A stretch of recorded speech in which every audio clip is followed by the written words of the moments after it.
Hello and welcome. I'm coming to you today from Myrtle Beach, South Carolina, and I'm going to talk about some adjustments to my guiding philosophies on my health journey. And that's going to involve three things, which I'll get to in just a second. But thank you and welcome for being here. Now let's get to the meat of it.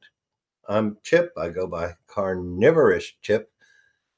And welcome to my channel. About a month and a half ago, maybe 2 months now, I'm not quite sure, I started a community called Carnivore Without the Crazy on the school platform, which is spelled SKOOL. And there'll be a link in the description if you wish to join me there. That community is called Carnivore Without the Crazy.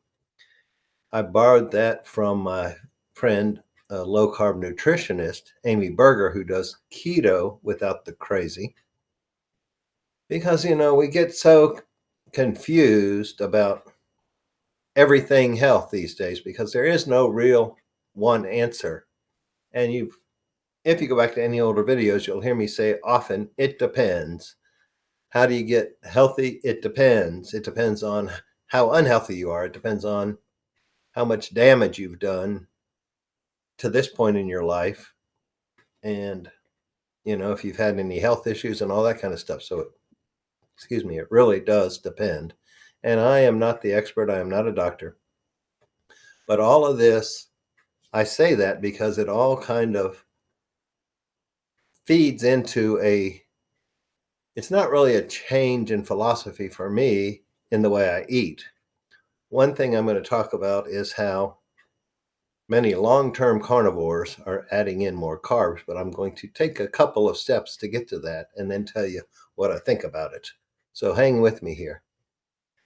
The first thing I learned after joining the school platform, I've actually been on the school platform ever since I started in the paid How to Carnivore group run by Simon Lewis, a associate of Dr. Chafee in Australia. I think Simon's in Sydney and Anthony is in Perth. So they're not real close together, but they do a lot on, Zoom calls and stuff. And that was a very beneficial organization. That probably was 2 years ago. So I've been familiar with the school platform. And they made some changes recently to make it affordable to start a group. So I went on and started one because it wasn't a huge investment. And ultimately, I'm doing all this to make some income down the line, even though it's not income producing at this point, and I don't know when it will be or when I'll pull the trigger to make it so. But anyway, that put me into another community automatically for school community owners. And then I got introduced to a guy who owned another community for educational creators. And I'm an educational creator. And in that, I found he has a lot of work in what they call the classroom, a lot of videos, and it's a course really. And I haven't completely finished it, but I've learned the one source rule. And I think that may have been a challenge up to this point because of the confusion in internet keto. And well, you probably don't know, this may be the first time you're watching. If it is, welcome. If you've heard this story, forgive me. But when I started gaining too much weight following medical advice after a major stroke, I found Low Carb Down Under on YouTube, which introduced me to Dr. Eric Westman, who is an associate professor and director of I don't know if it's called the Keto Clinic or the Weight Loss Clinic or the Health Clinic or what, but anyway, he runs a practice at Duke University Hospital and is an associate professor at Duke University and only will comment on things that he has studies to back up, random controlled trials, peer-reviewed studies, which has its own ball of wax to deal with, and I'm not going to get into all that today. But anyway, at the beginning, Dr. Westman was my one source, and I paid to take a course twice with him, 2 cohorts of a thing called Keto Made Simple, even though I was already eating carnivore at the time. But it kind of gives you a guideline and the basics and his no-nonsense approach. I emailed Dr. Mabry, my carnivore doctor in Texas once, and said, I'm taking a course with Dr. Westman. I just love how he presents things. And Dr. Mabry said, yeah, he kind of reminds me of Mr. Rogers, very soft spoken, but very knowledgeable. So at first, Dr. Westman was my one source, and I actually met him and Amy Berger, the nutritionist, and Dr. Chafee and Dr. Baker, and lots of others, Dr. Jamie Seaman, Dr. Tro, Dr. Scher, at Low Carb Denver in February of 2023. So that's been over 2 years ago. We're getting closer to 3. And you go to these conferences and it's all good information, but you listen to one and you say, oh, that sounds really good. I need to implement that. And then the next person has another thing that they work on, and then you want to implement that. So that's why Amy and I have Without the Crazy, because it gets kind of crazy. You're like a ping pong ball. Oh, well, this guy sounds good. This lady sounds good. Oh, I should do that. I should do this. I should. Oh my gosh, how do you know how to do anything? So I've realized that quite a while ago, but I like this one source rule because it says you listen to one voice in a particular field. If you're trying to lose weight, you listen to one voice for that for the next 30 days. If you like it, you can continue another 30 days. If not, you find another voice, but you don't listen to 5 people at the same time, because a friend of mine used to say, what is something with 2 heads? It's a monster. So if you have divided attention, you basically have 2 heads. So you basically become a monster and you don't get anything significant accomplished. Okay, so that took me down. Well, I've always, for the last 5 or 6 years, I've been very concerned about my health and getting to a healthy weight. So I read a lot of, or I listen to a lot of books as I drive. Being a pet and house sitter, I'm on the road a lot. But rewind. I do all that, but I got this tip from Dr. Chafee's Patreon group, which I was in for 2 years after the conference, and that gives you a Zoom call with him once a week or maybe twice. I think he upped it to 2 for the level I was at. But anyway, since I've left that group, they still send me emails. Of course, you can't ever get rid of emails. Well, you can, but you have to do something to do it. And I think I stayed on as a free member instead of a paying member, which doesn't really give me access to anything. But they sent me an email about the book club, which I had participated in, and they were going to do the book Dark Calories by Dr. Catherine Shanahan, who goes by Kate Shanahan, Dr. Kate. So I thought, well, I've known for at least 5 years that seed oils should be lower in our diet than they are. I don't want to say eliminated, because you do need a little bit of omega-6, but you don't need to get it from seed oils.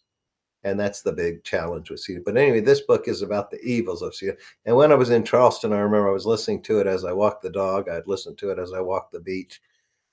It's a rather lengthy book. I think it's 9 hours. And I haven't finished it because the last third of it is a 2-week plan on how to get rid of seed oils in your diet. And her theory, and then I watched a video about it, and I have determined that it's her theory. It's not a fact that too much polyunsaturated fatty acids, which omega-6 is one of the 7 or 9, I think it's 7 polyunsaturated fatty acids. But if you get too much of that in your cell membrane, it actually affects how your mitochondria makes your ATP, which is actually the energy that you run off of. So, we all think we run off of calories, which is one reason that calories in, calories out does not work. It's because we don't run off of calories. We run off of ATP, which the mitochondria makes.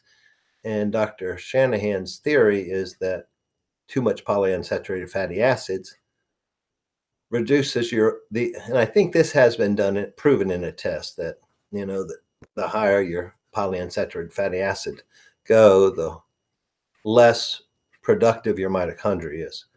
That may be an association. It may be a causation. I haven't really delved that deep into it. But either way, then she comes out with this statement that that's how you get insulin resistance. And I'm like, whoa, never heard that before, and not sure it's correct. So I shared this with the nutritionist, Amy Berger, on, I'm still in her paid Patreon for now. And I'd been texting her about it, if she was familiar with it. I said, yeah, I read her first book a long time ago. But anyway, I brought it up on the Zoom call, and she agreed to make it a topic for the next week conversation, which was last week. We have that call on Wednesday, so I'll be on it again tomorrow. But it's me and a bunch of ladies. So the other ladies, maybe one of them actually watched the video. They're like, it's 2 hours long. I ain't watching it, blah, blah, blah. But anyway, they all have the answers, even though they didn't watch it. There's a lot of and sometimes I don't mean to minimize that, because some of us non-medical people can have the answers that a doctor doesn't. That's just kind of how the system works. And Dr. Shanahan went into that in her book. In fact, she berated the system very badly. Certain parts of it, like the American Heart Association, AHA, and their corruption from the very beginning in promoting seed oils. But anyway, I have known about the term insulin resistance, and I had it when I started with Verta Health in like 2019, I think. Yeah, so 6 years ago. So this is not something, but I've never heard it was related to seed oils. And here, my mind's thinking, well, if seed oils are the problem, then carbs aren't the problem. So you can really up your carbs, which Verta had me do 5 years ago, the second year I was in it. So probably around 2020, their program is 30 grams of total carbs a day or less. And my coach was saying, well, you could, you've healed a lot of stuff. Your numbers are really good. You could probably increase to like 75 if you wanted to. Well, you don't have to tell me that twice. I mean, if you go back and watch some of the older videos, you'll know I have never been, I don't even know what 100% carnivore is. I guess that's Dr. Chafee. Meat, beef, salt, and water is his primary intake. He will eat fish, he will eat other stuff, but not generally. And I call that the lion diet, which Michaela Peterson follows. Beef, salt, and water. And that is what you do if you have lots of health. And I don't think Dr. Chafee has any health issues, but he was a professional rugby player for, I think, 10 years, or maybe not professional, but he played rugby for 10 or more years. So he's got some aches and pains if he drinks coffee and stuff. So yeah, in that case, you need to cut out what ails you or what triggers your pain. And there's nothing wrong with being a lion diet. My friend, who's actually now in our group from Australia, has been lion for 2 years and seems to work very well for her. I have never given up my pure sourdough bread, not the stuff they sell in the loaf and put a little vinegar in it to make it taste sour. Real, true San Francisco style sourdough bread. I can get it at Aldi usually. It comes in frozen, but usually it's thawed out by the time you buy it, but it's a sliced round loaf. And I have never given up sauerkraut on the hot dogs. I sometimes get it at Sheetz, which is a convenience store company when I'm traveling in the region that they are. And yeah, I usually eat the bun with it. So and that's the third point of this video, is that many 15, 16, 17-year carnivores are starting to add carbohydrates back in because they've reached kind of a plateau, or they hit menopause, and started gaining weight, and they could get it off, but they couldn't keep it off. But then when they add some carbs, they're able to keep it off. So I'm like, well, I haven't really had that problem. I do gain weight at times when I go higher carb, like I did in Charleston when you're in a foodie city. I eat more pizza probably in Charleston than I normally do, frozen from Aldi.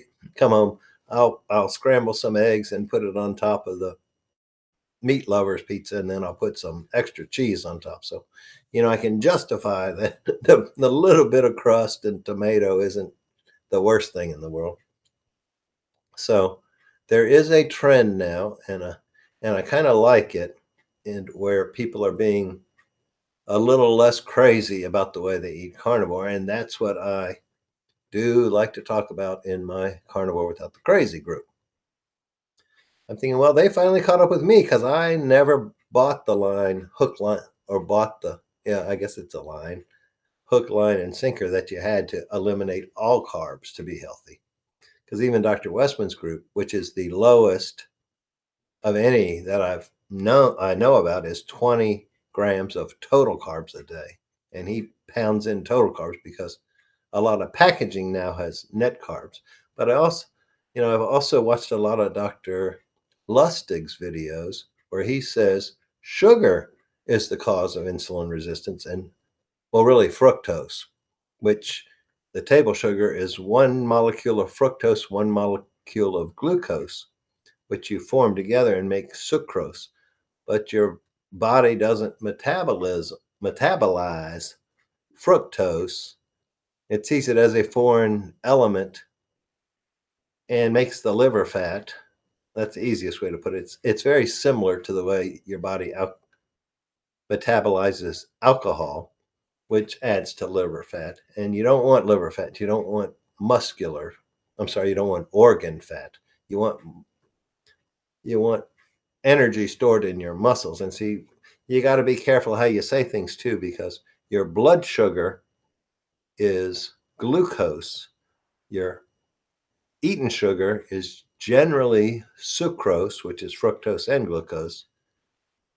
And carbohydrates can be pure glucose, but they aren't always. And it depends on if it's a whole food or a store-bought, if it has a label on it. In fact, I was watching something from Dr.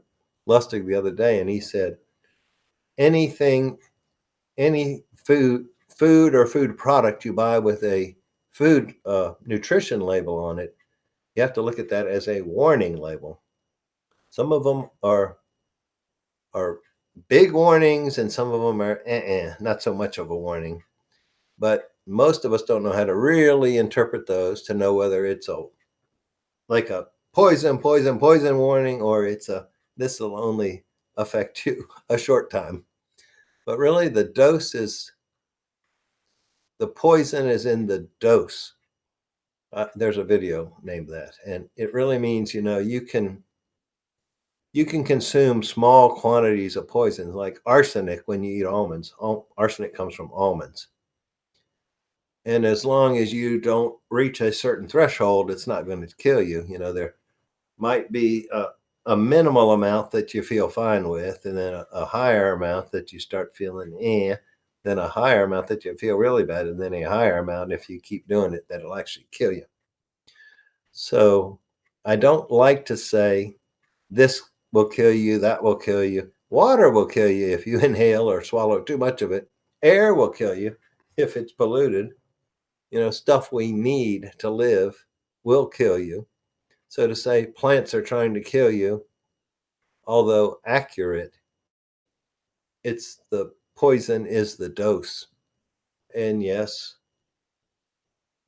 people say everything in moderation, but you wouldn't want to tell an alcoholic or a heroin addict to moderately use their drug of choice. So that's why some people in this health space go so extreme. Oh, I'm only eating beef, salt, and water, or I'm only eating organic vegetables. Well, neither one of those is necessarily the path to ideal health, even though there's probably nothing wrong for the people doing it. It doesn't mean everyone should be doing it. So that's kind of what I've been studying the last month and a half, and I've kind of hesitated to make this video, even though I have never claimed to be die-hard carnivore. That's why there's an ish after my name. And a lot of people really gel with that because it's hard to find 100% carnivores.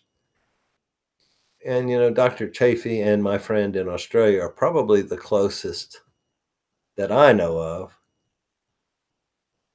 Oh, and Dr. Lisa Wiedemann, whose at symbol is Carnivore Doctor, is one of the ones who's done it for decades, well, almost 2 decades, 16, 15, 16 years, and is now bumping up carbs to reduce cortisol, to help with menopausal weight gain, blah, blah, blah, blah, blah.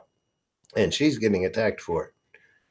But, I kind of had compassion for her when I watched the video about how she was talking about, people have kind of turned against me, and remembered that she was running a cruise out of Tampa November the 17th.